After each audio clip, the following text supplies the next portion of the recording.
and the Unlovables. So America looking really strong in Quake Champions right now. But let's have a look. Where's the draft? We know roughly what to expect. You know, Anarchy, Doomslayer, Nyx. Sorlak has been surprisingly popular today, which has been, I think, nice to see. Obviously, you know, a character being nerfed and adjusted doesn't mean they should immediately stop being played altogether, especially if they still have a place, especially after seeing what Toxic just did with her. But it's going to be gellehsak running with that Anarchy and Sorlak so far. Doomslayer and Nyx on the side of Griffin, who will be the third and final choices. Love how they're flying that Canadian flag proud as well.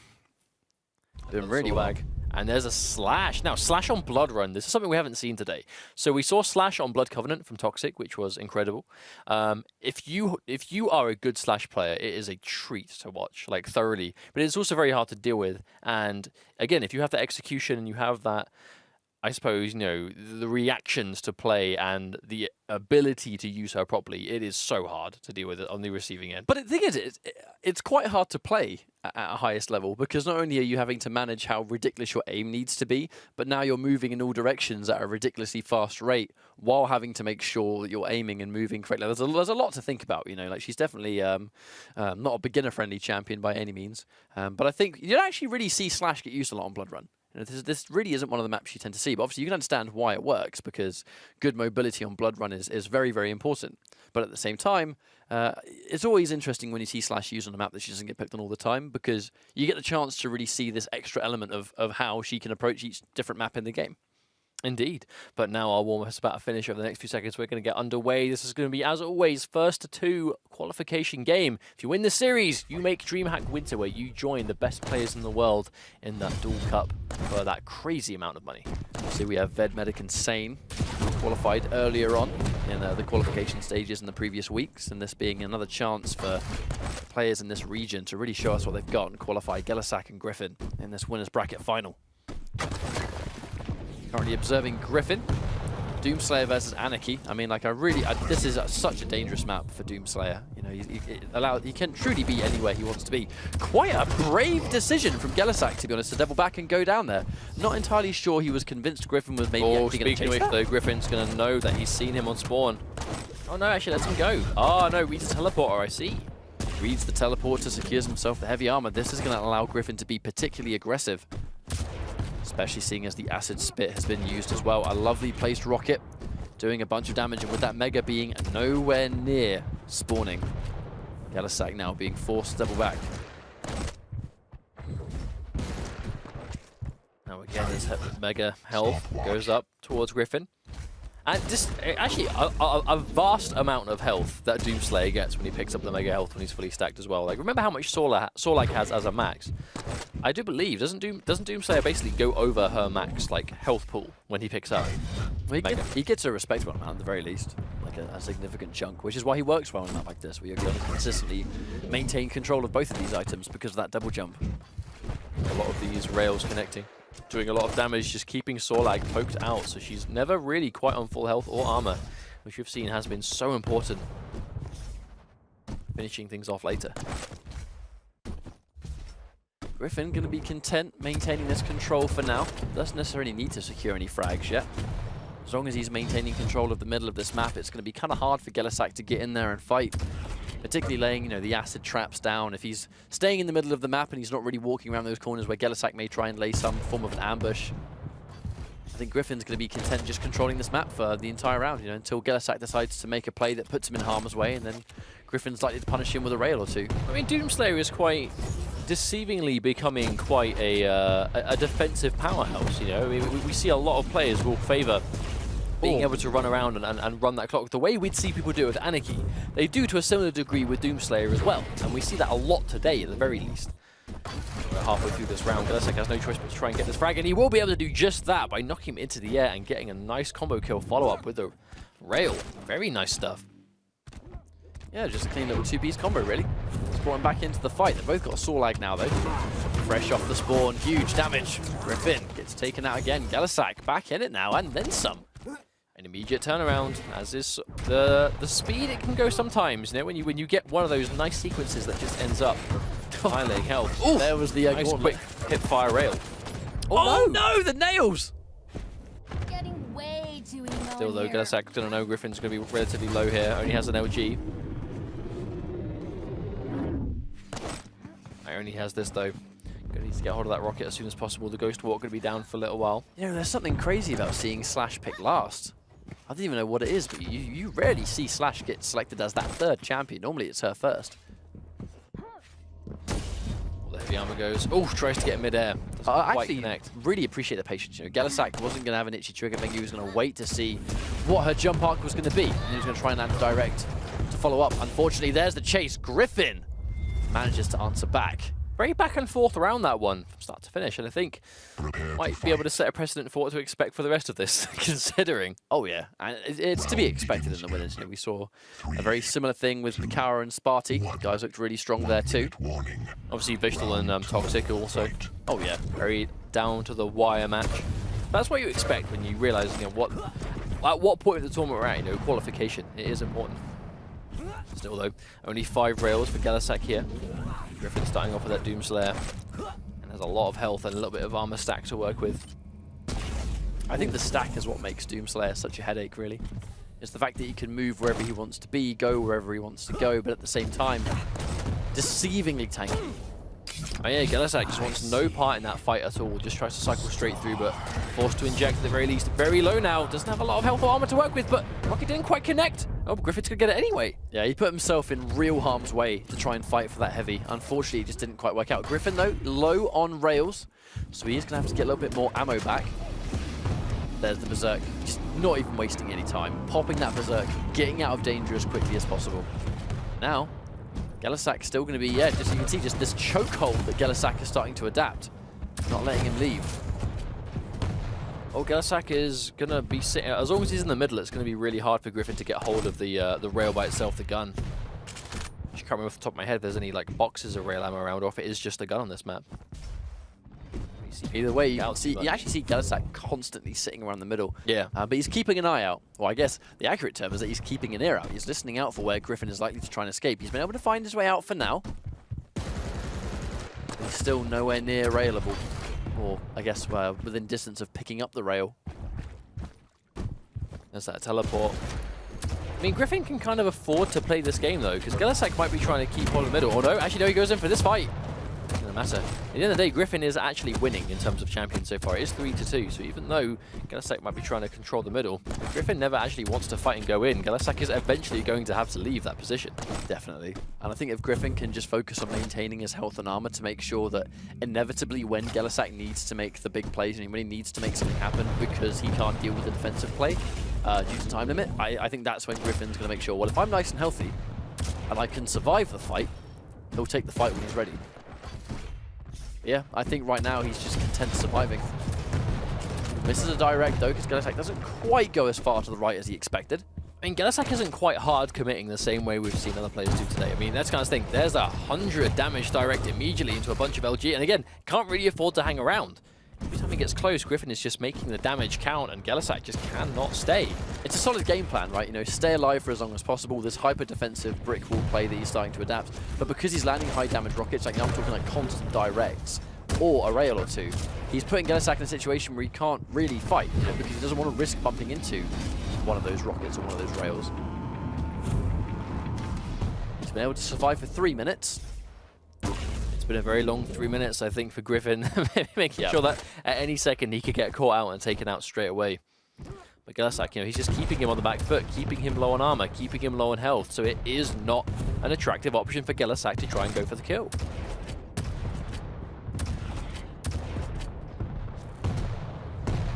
This has been one long 20 seconds. Indeed, but I mean, again, that's what we see adapted quite a lot for Doomslayer. This is what we used to see all the time with Anarchy, but it feels like Doomslayer's really sort of picked up that mantle of defensive powerhouse. And he obviously has a lot of health to do along with it. gellehsak just flew right past him.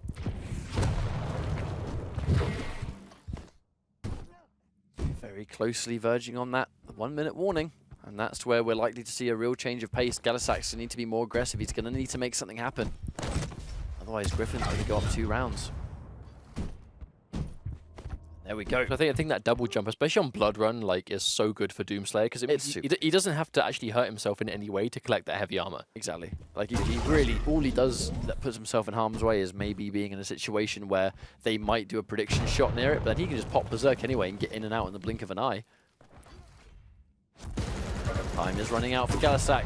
Unfortunately, there you go. He realizes he has to be aggressive. He tries to pile in, eats a bunch of nails, and then a rail for his trouble. And now look at how weak gellehsak is. The time it takes for him to restack, like, yes, he's just got the mega, but the time it takes for him to restack after taking some of that damage is time wasted. And time wasted is something he cannot afford to do. Piling in full speed. Can he finish the job? Can he get it? Oh, wow. That was such a clutch 1v1 there.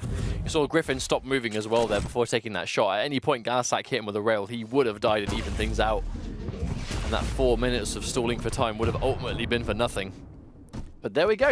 All right, that's going to be the round. Can't imagine, yep, Griffin's going to lose this one, and that's going to be it. gellehsak walks into a rocket, and that's going to be 2-0. Now, I think gellehsak, he needs to go with his first choice here, needs to be whatever champion he feels the most confident at taking out Doomslayer with. Because Griffin has no reason to go off this Doomslayer, but clearly if Doomslayer gets a lead, Griffin is willing and very able to put that defensive playstyle into practice. Well, he's gone in for Anarchy. See if he can sort of cycle around enough. The danger is that Griffin's, once again, Griffin's accuracy has been really impressive. Just look how much damage he took. Yeah, guys, like, it looks like he actually shot the wall with a rocket launcher on the way down. Forced to inject, I believe. Now that's going to be a problem when they inevitably fight again. And if you're not having his injection this early on, might be dangerous.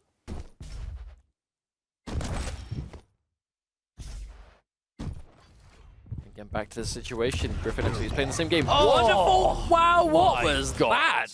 My God. That was a prediction long-ranged rocket. That was a direct, not only a direct, but immediately into a combo kill with a rail. That was beautifully played from Griffin. I feel like Griffin is riding a lot of the, he's riding a lot of this momentum right now. You know, I think if he keeps taking shots like that, then personally, I can only ever see the snowball continue to climb. I don't see why not. The problem gellehsak's going to face now is, does he have 4 minutes of chasing Griffin left in him to do? Griffin has clearly been willing to do that and force gellehsak into that situation. But at any point, he has to fight. He clearly has the ability to fight as well. However, though, quite low on health there, the asset doesn't connect, and gellehsak is going to trade out the kill at least. Doomslayer is off the board at least. Unfortunately, I'm not sure the trade is what gellehsak wanted. I really don't think he was particularly interested in losing one of those champions. If he's going to win that fight, he kind of needed to trade that for like 2 for 2. Unfortunately, now it's going to allow Griffin to sort of chase this one down. He's being hyper aggressive. There he is, just patiently waiting. He's going to know he's nearby. Doesn't have the acid spit for a while, though.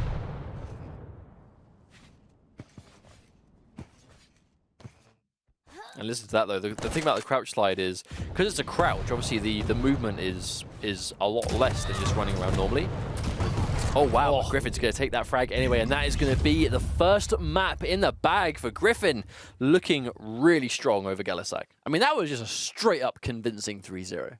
And he looked good in those 3 rounds, too.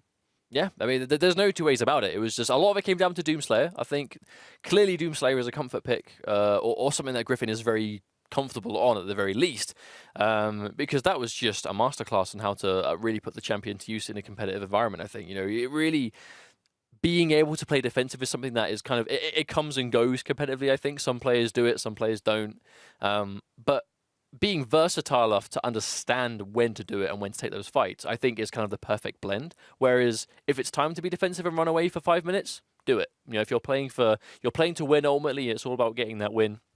Especially at this level of play when you know what they're playing for.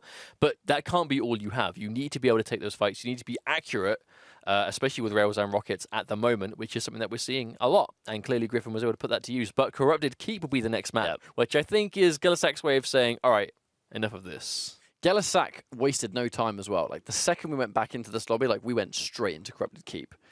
No time wasted whatsoever. I'm actually getting back into this map as soon as possible. In a few seconds, we'll be into the champion select. Corrupted Keep, I mean, we as always, we're guaranteed a change of pace with this map. Ultimately, the obvious one being rail being removed, taking that away from Griffin. A lot smaller. LG being less less good, and the generally in the game right now means that the rockets, which is already the most powerful weapon on the map, is even more emphasized than it was before. Now, here's the choice. What do we see? Griffin going straight in with Doomslayer, no surprise at all. Saw a lag of his own, of course, and Anarchy still there for gellehsak. Now, I don't see us having slash picked on this map. Ranger, that's something. Yeah, it's going to be Ranger and then Doomslayer. Now, Ranger, again, we're seeing... I'm really happy that we're seeing more Ranger today. I just feel like it's one of the most entertaining champions in the game to watch. He is fun to watch. I find him, obviously, particularly good on Corrupted Keep. And, I mean, speaking of, like, North American, right, Dewey and his Ranger at Denver. His Ranger and his Clutch were just, like, mwah, disgustingly fun to watch. Really, really good. And I feel like it's just these close quarters encounters where you can't count out someone that has a really good Ranger, because at any moment... you die in an instant. Doesn't matter what your health and armor is. It's like the best comeback factor in the game, in essence. But will we see it in this series? Who knows? We may do, we may not. I think that's just the nature of the telefrag, isn't it? Where sometimes it works and sometimes it doesn't. But I feel like we see it used more in Duel than you would normally expect. Because it's a risky play, but it's used all the time. It's also something that's good against Doomslayer generally. Because obviously Doomslayer pops Berserk. 9 times out of 10, he's going to try and fling at you. In this version of the game, where the punches are a lot better to use and a lot easier to put to use, is that almost like not a melee weapon as such, but you throw it out as that defensive protection against something like Doomslayer. And I think when Doomslayer is as popular as he is right now, it's a good option to have behind you. However, Griffin starting on Doomslayer again looked hard enough to take down as it was on Blood Run. I think before we start talking about his Ranger, we have to see if he even gets knocked off his Doomslayer at the moment. All right, we're going to watch gellehsak for a little bit, because we watched a ton of Griffin last time, unfortunately unable to escape. And in the span of about 20 seconds, Griffin comfortably seizes that first frag. gellehsak losing his Anarchy so quickly.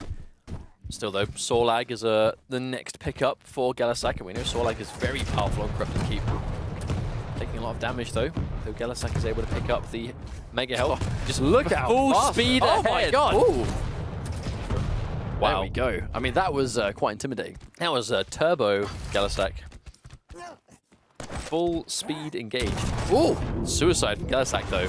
I think that was really, well, not the suicide, but I think the boost was really impressive that secured that frag, actually knowing that he had more than enough stack to work with where he could go for that rocket boost, made the passive continue to go because the bunny hops was Sorlag and he beat him to the heavy armor, and that pretty much allowed him to cycle in there super quickly, and that was a really fast turnaround. And 4 champions have been fragged in the space of 1 minute. Tries to go in for the die roll, but it doesn't work out, and now Griffin, another ring out. Another melt. The lava claims another victim. 2 in 1 day. So far, we still have time for there to be more.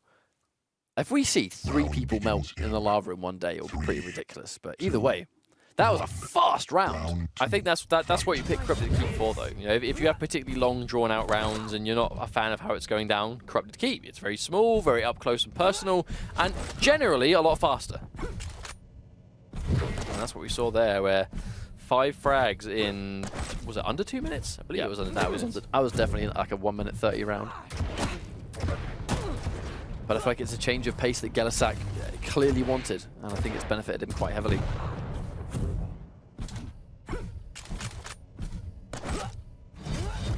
A much better start for gellehsak though, still having odd this Anarchy. Even though he basically just traded champion for champion last time, losing that Anarchy so early is never a good sign. I think particularly on this map too, losing Anarchy really early on this map, you kind of lose that edge. You know, that chance to be super aggressive where Anarchy can sort of like get that snowball rolling. If you land that early frag, catches you on a spawn, rinse and repeat. If you lose Anarchy, that opportunity completely vanishes. Just chasing after him to a degree though. Griffin still starting on this Doomslayer, trying to finish him off, but gellehsak not being too impatient. Oh, controlling these power-ups. Took a lot of damage for that secure, though. Yeah, he took a Berserk punch trying to take the Mega, so he lost quite a significant chunk of it.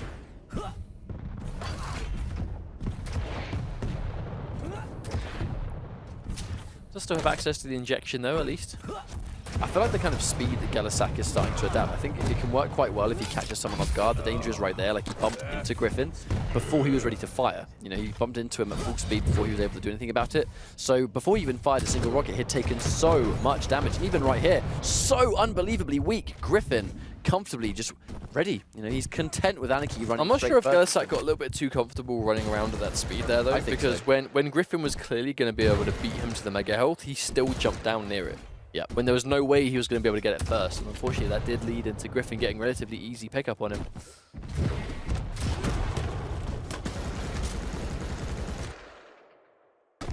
Should be a relatively uncontested mega. Don't think gellehsak's going to get there in time. Yeah, he's a couple of seconds too late for that one. Still there, and he has cornered himself. See how dangerous it is, but it looks like Griffin isn't at all interested in just pinning him there.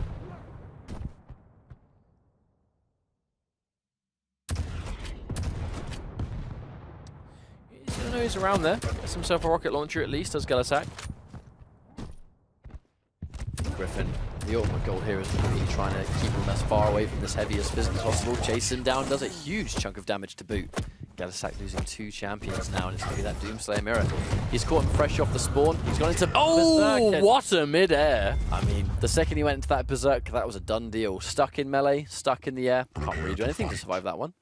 Makes you wonder, do you think gellehsak popped it on respawn just to try and get away from where he was, try and get to the nearest pickup, power up, whatever he wanted, but he was beat to the punch. Yeah, it was likely he used Berserk to try and run, but I actually like this from Griffin, actually.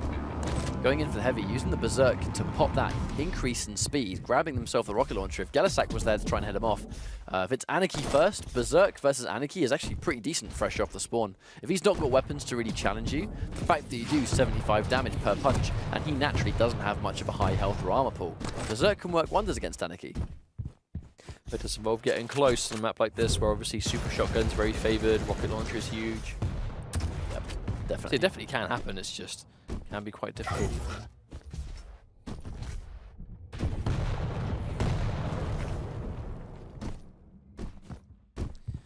Although heavy armor not going to be up for quite a while.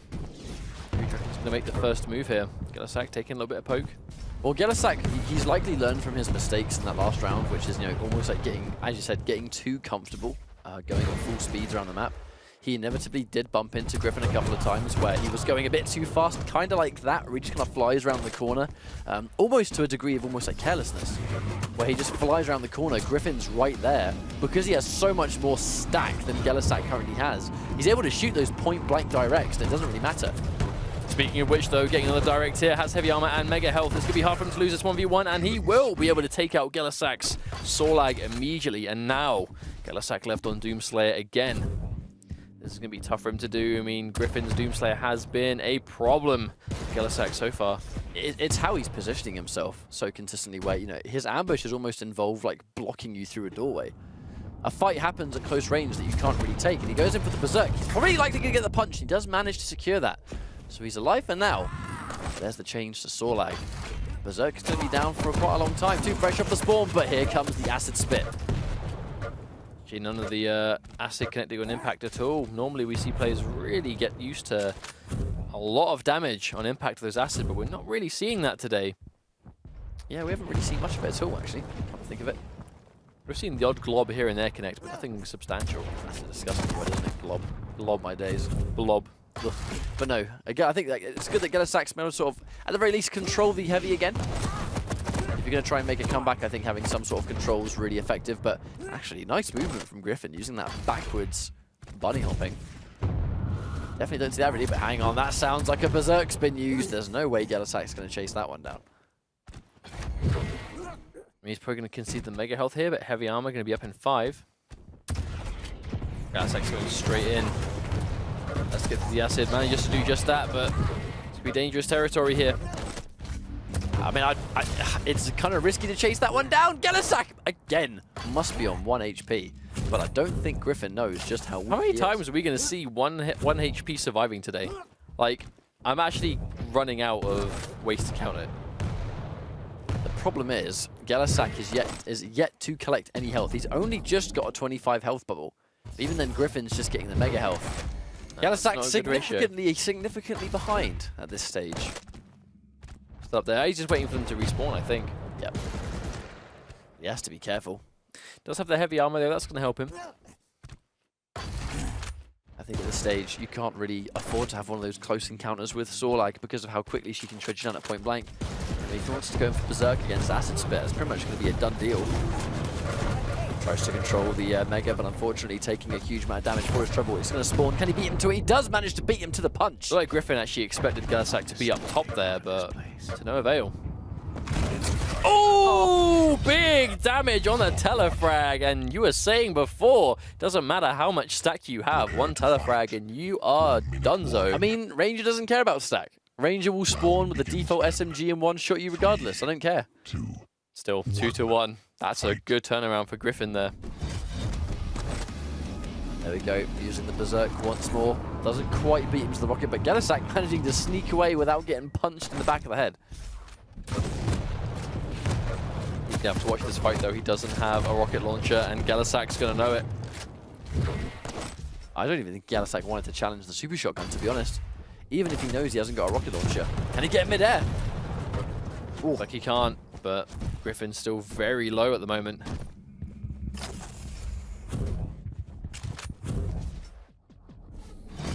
Oh, he's got that super shotgun on deck. Mega health still there. Oh, ambition for there we go. Super shotgun to the back. gellehsak is taken out.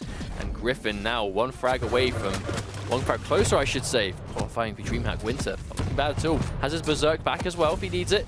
On top of that, exchange coming out so well for Griffin. I think it was great that his reward was the Mega as well. The fact that he was able to undo all that damage. Oh, he punched him! Oh, the turnaround. gellehsak was very, very weak indeed. Did not have the health to take that Berserk whatsoever. And now gellehsak has a very tall order to pull off if he wants to stay in this fight. And a suicide? Was that? Wait, what happened? Did he? Was that on purpose? He killed himself. Mustard. He killed Did he? I mean, was it on off? Did he fall off the edge? I mean, he spawned and killed himself. I can only assume it was intentional. Maybe? He killed himself at the end when he spawned and died. I know what it means. I'm saying, like, but how? Congratulations, Griffin, for moving on and Well done, qualifying the DreamHack Winter.